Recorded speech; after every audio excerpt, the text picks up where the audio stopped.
But now let's make these notes now on setting goals. The promise of the future is an awesome force. We look back for experience, but we have to look forward now for inspiration. And what gives us inspiration to get up in the morning and do our job, learn skills, develop all that we can possibly be, is the promise of the future. And it can be so powerful that it can overwhelm any adversary you might have, any difficulties you might have. Here's a key phrase: reasons make the difference in how your life works out. Reasons make the difference in your appetite and zest for taking on the challenge, doing the job, becoming successful. Mr. Schoaf said, if you have enough reasons, you can do the most incredible things. You can get through the most difficult day. You can overcome the most unbelievable challenges if you have enough reasons. And so he said to me, if you haven't got a list of your goals, Mr. Rohn, it's probably because you don't have enough reasons. He said, I'm sure since I've met you, you have enough intelligence. And he said, you have enough good health. And he said, you have, all of those things working for you. But here's what you must work on now, is to have enough reasons. Looking into the future, developing reasons. Okay. Now here's a note to make. It's important to make sure that the greatest pull on your life is the pull of the future. Some people let the past pull them back. The past can be like gravity if you let it to pull you back. Some people live in the past. They live in the darkness of the past. They live in the mistakes of the past. They live in the discouragement of the past. They didn't make it, and that affects them for the rest of their life, living in the past. So we don't want the past to pull us back, to live in the past. So make this note: dreams and goals can become magnets. Dreams and goals can become magnets. And the stronger the goal, the higher the purpose, the more powerful the objective, the stronger this magnet is that pulls you that direction. Now, not only does your goals and your objectives pull you that direction, here's what they also do. They pull you through. They pull you through all kinds of down days. They pull you through a difficult time. It'll pull you through some winter of your life. Some people get lost in the confusion of the day simply because their goal is not bright enough to pull them through. Next, it's goals that drive us to take advantage of the spring. Why would the farmer put the plow in the ground in the spring if he couldn't see the vision of the harvest when the summer is finished?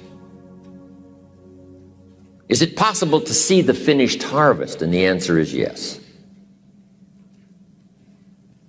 We do that simply by faith. Key phrase: faith is the ability to see things that don't yet exist.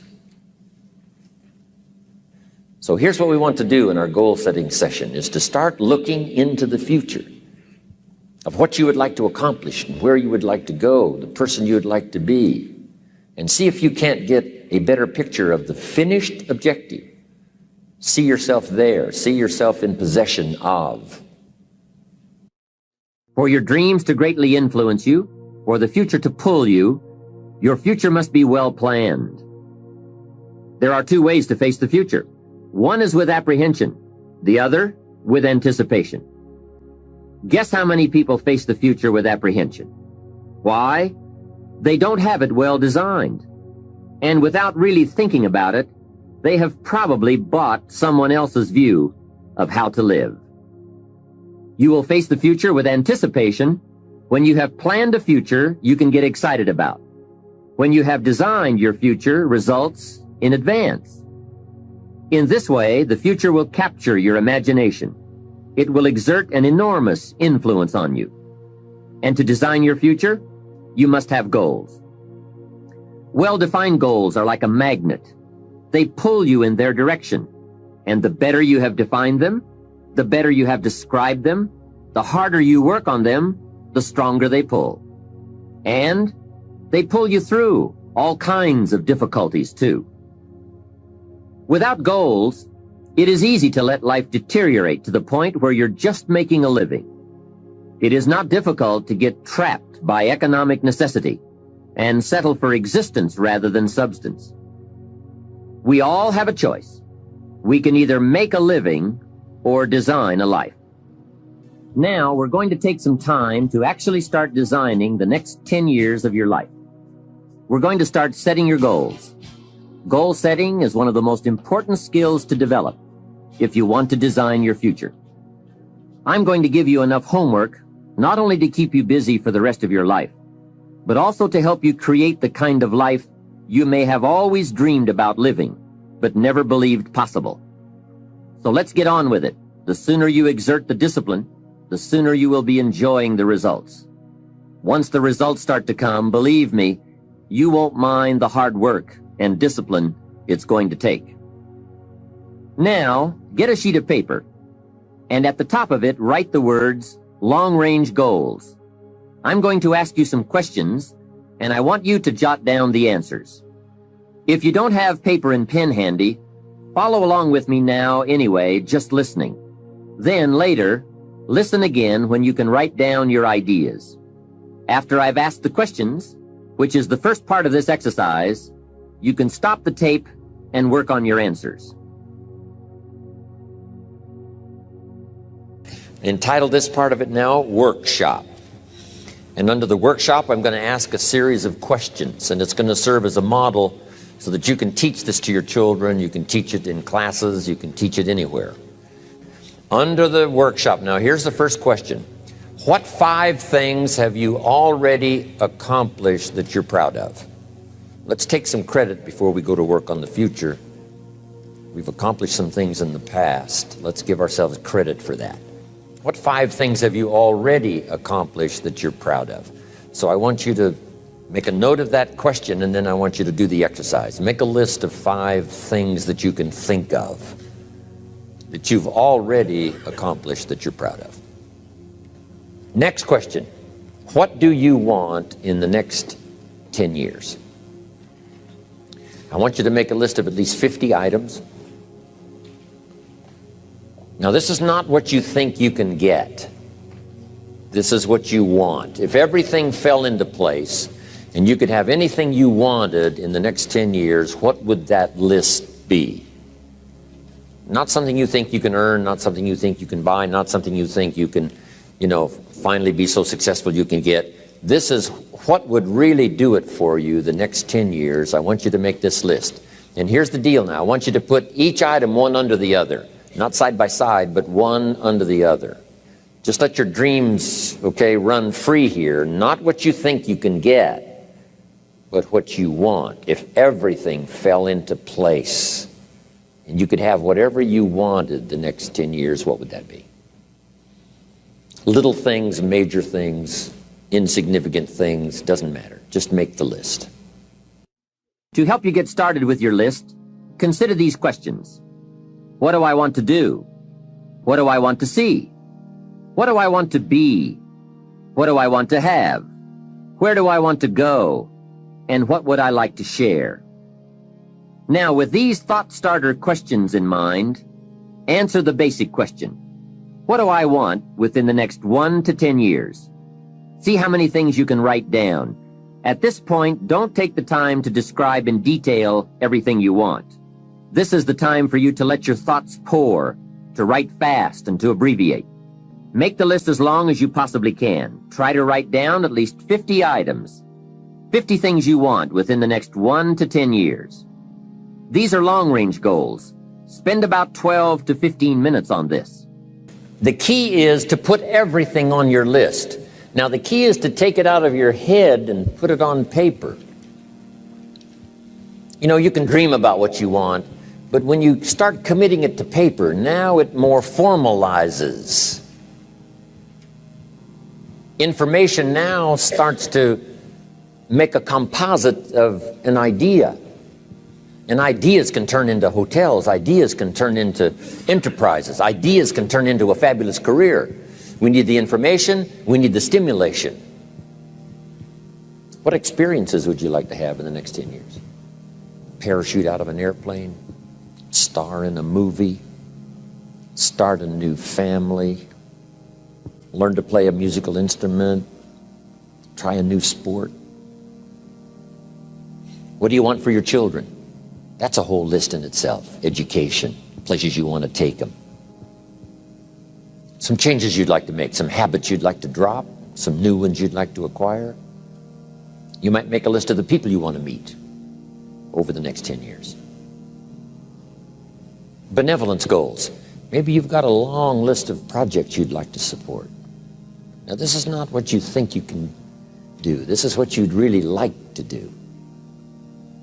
How about your investments? Properties. Make a list of your health goals. Got to have a good physical support system over the next 10 years. How healthy do you want to be?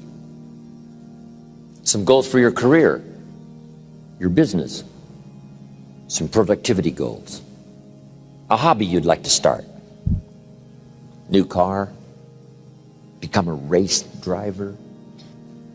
What classes would you like to teach? Some of your goals should be personal development, the person you wish to become. Develop skills that make you attractive to the marketplace. Develop the temperament and the attitude that makes you attractive to the business world. Because here's what's important. It's not what you get that makes you valuable. It's what you become that makes you valuable. Okay, now we're going to do some things with this list. Here's the next exercise. I want you to look at each item on this list you've made and give each item a number.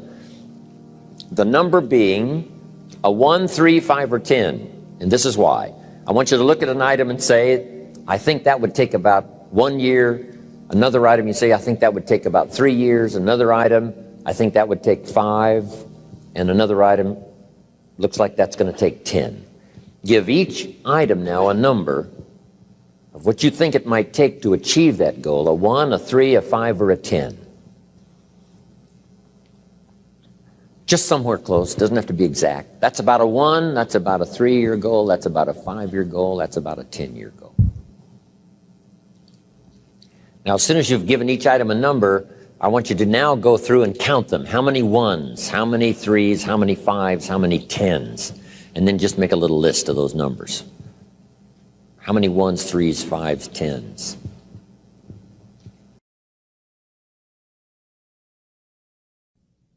When you're finished entering your time frames, there should be a fairly balanced distribution of all your goals. If there are many 1- and 3-year objectives, but only a few in the 10-year category, maybe you need to think more about what you really want your life to add up to. What kind of life you really want to build over the long run. But if there's a preponderance of 10-year goals, and relatively few of the shorter-term variety, this may be an indication that you're putting things off, that you're focused too much on where you'll be at the end of the day and not enough on what you can accomplish right now. Keep working on your list, adding and subtracting goals with various time frames until you've created a more or less even distribution. Now comes the really challenging and interesting part. So far, you've just been adding things to the list, but now it's time to start making some selections. Now you're going to start asking yourself, what's really important compared to what might just be sort of fun? Choose 4 goals from each of the 4 time frames, 1 year, 3 year, 5 year, and 10 year. Now you have 16 separate goals. So far, you've only referred to them in shorthand fashion. But now you're going to start seeing them very, very clearly in your mind's eye. You're going to see each goal just as if it were being realized this very minute. And you're going to write down a detailed description of exactly what you see. Do you intend to open a handmade furniture store in 3 years? What will the store look like from the street out front? Will there be gold leaf lettering on the windows? Or will there be a sign hanging over the door instead? How many square feet will the store contain? Will there be a showroom area for the furniture in front and a workspace in back? Or will the furniture be built at a different location? Do you intend to have any employees, or will you run the business entirely by yourself? Think of all the questions that need to be answered in order to see your goal with absolute clarity. And then write the information down in a notebook or on a piece of paper. That will become one of your most important personal possessions. But that's not all. Any goal is a powerful motivator only if there's a powerful reason behind it. Write down your reasons for wanting each goal in the same degree of detail that you use to write your descriptions. If you can't find a clear and convincing reason for each of your 16 goals, do some serious reevaluating. You may have more whims or pipe dreams than real goals, and now is the time to make that discovery. Keep working on your list until you have 16 clearly envisioned, strongly motivating, long-term goals. When the why gets big, powerful, strong, how seems to be so much easier. Without a strong enough why, the how seems to be too difficult almost to accomplish. Say, how do you manage your time? Hey, if you had strong and powerful enough goals, you'd figure out how to manage your time. You'd get a book on the subject. You'd do something to manage your time if it was worth it. If it's not worth it, why would you bother studying the art of managing your time if it really doesn't matter? But if it really mattered in the accomplishment of your goals and why you wish to accomplish them, see, you can do anything. You can get up any hour, read any book, take any class, make any change, develop any skill, do any discipline. I mean, you can do it all. When this how and the why, or when the why starts to grow, the how gets simple. Maybe one of your goals was to have $1 million home on the hill overlooking Snake River Valley. Okay, that'd be a good goal, $1 million home. Here's the next question. What for? What for? I mean, a house is a house is a house with bricks and wood and walls and roof. The key, yes, $1 million home, that'd be wonderful, but what for? So now jot this down. Purpose is stronger than object. The object would be the house, and that'll pull. That's a worthy goal to go for, the object of the house. But here's a stronger goal, the purpose for the $1 million home. So if you got that line, it's one of my best for the whole day. Purpose is stronger than object. It's okay to have plenty of objects to go for on your goal list. But always keep asking yourself the question, and sometimes it's good to just write it out. Here's why I want this money. Here's why I want this place. Here's why. And you start developing those reasons. And I'm telling you now, this starts to become incredibly powerful. Okay. Now, here's the next exercise. I want you to look now at the whole list that you've written and the exercises we've done.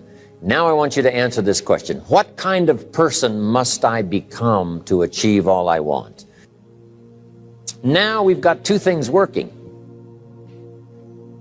What you become helps you to achieve, and what you achieve helps you to become. And the more you become, the more you can achieve, and the more you achieve, the more you can become. Who knows which affects the other the most? Your concept of the person you think you must become to achieve what you want. This is time for a little truth here. Maybe you need to become much wiser than you are at the moment. You need to become stronger. You need to have better health. Maybe you need a little coaching to really become the person I want to become. I'm going to have some coaching. Physical coaching, spiritual coaching, developing skills coaching. To be the influence you want to be, you got to build an incredible reputation. What kind of person must I be to attract all that I want in my life and the people that I want and the opportunities that I want? You may find that some of your goals you thought at first glance were important are not important after all. Do some reflecting, refining, and revising. The point is, right now, try to have approximately 4 1-year, 3-year, 5-year, and 10-year goals that you truly believe in, that inspire you, that you've sold yourself on. When these goals and the reasons you want to obtain them are each clearly described in a brief paragraph, transfer this information to a journal or some type of notebook that you can carry with you easily and refer to often. It's essential to set aside some time every week to review all of your goals, to rearrange them, redo them, restructure them, to add goals, or to tear up the whole list and start over. Goal setting is not something you do just once. It's a continual process.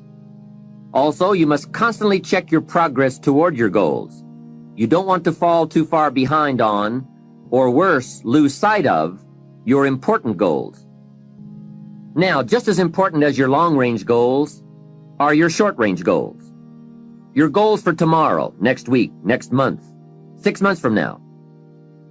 These are goals you can accomplish within the next year, the immediate future. We call these goals confidence builders. When you work hard, burn the midnight oil, and accomplish these little things, it builds your confidence to go for your long-range goals. Write down in your notebook or journal all the little things you would like to have or accomplish in the next year. How you set up this list is up to you. You might want to break it down by week or by month. Set it up in whatever way works well for you. Part of the fun of having a list is being able to check off something as obtained or completed. Every week, try to check off at least one thing on your list of short-term goals. And when you are able to check off something major, something on your list of long-range goals, celebrate. Make winning joyful. Congratulate yourself. It is very important to celebrate progress. We grow from two experiences. One is the joy of winning, and the other is the pain of losing. Here's what that also means. Make losing painful. Put it on yourself. If you set something up, fooled around, didn't pull it off, put it on yourself. And get around people who will help in this area. Hey, don't join an easy crowd. Go where the expectations are high, where the pressure to perform is high. It's how we grow. Review what you've written at times, and keep track of your progress toward these objectives. Above all, persevere. Goal setting is a very important first step, but goal achievement is a continuous, lifelong process. That's what makes it so challenging. That's also why it's so extremely rewarding to finally attain your long-term goals.